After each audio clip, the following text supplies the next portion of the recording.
Late that night, my wife kicked the door open, saw me drinking, saw my birthday cake in the trash, and said coldly, "Besides drinking, can you do anything useful?" I swirled my glass, walked over to her, and smiled. "Want a sip?" She narrowed her eyes and slapped my hand away. "You need to sleep." She used so much force that more than half the wine spilled out. That slap actually sobered me up a little. I set down my glass, turned to her, and said, "Today's my birthday." At that, Shen Yuchu's eyes froze for a second, but she quickly went back to normal. "If it's your birthday, then of course there should be a gift." I let out a breath.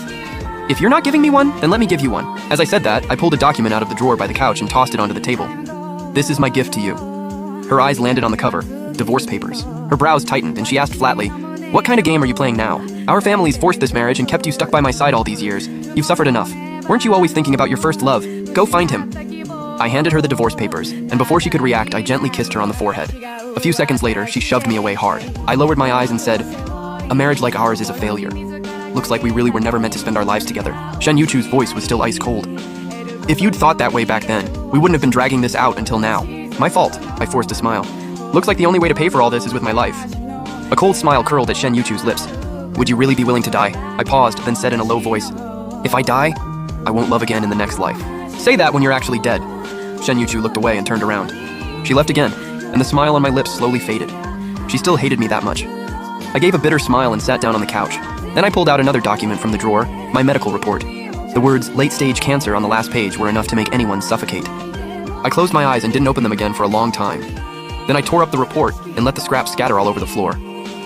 I rubbed the wedding ring on my finger one last time, then slowly took it off and set it on the table. Early the next morning, I packed up everything I owned, threw it into the car, skipped breakfast, and drove away from the villa in a hurry. I just kept driving farther and farther away from the city until I got onto the coastal highway. I rolled down the window, and the wind hitting my face was ice cold. My hair whipped in the wind as I whispered, "Goodbye forever, Shen Yuchu." Then I yanked the wheel to the right, let go with both hands, and floored it. With a loud bang, the car slammed straight into the cliff on the right. The front end was crushed, and bright red blood started snaking out from underneath. Even though I died, my soul kept drifting. I thought death would finally free me from Shen Yuchu, but for some reason my spirit stayed by her side. 60th floor, Wanyu International. I drifted into her company. After both her parents died in a car crash, she took over the business. Her secretary brought in a strong cup of coffee, and I floated into the office behind her. "President Shen, your video meeting with Weiss starts at 9:30. The materials are already on your desk." Shen Yuchu gave a slight nod, but then I noticed something missing from her hand. Right, the wedding ring. She might not have liked me much, but she never took off her wedding ring. And today, the ring on her left hand was gone, leaving only a faint mark behind. We're divorced. No point wearing it anymore, right? I suddenly felt like I couldn't breathe.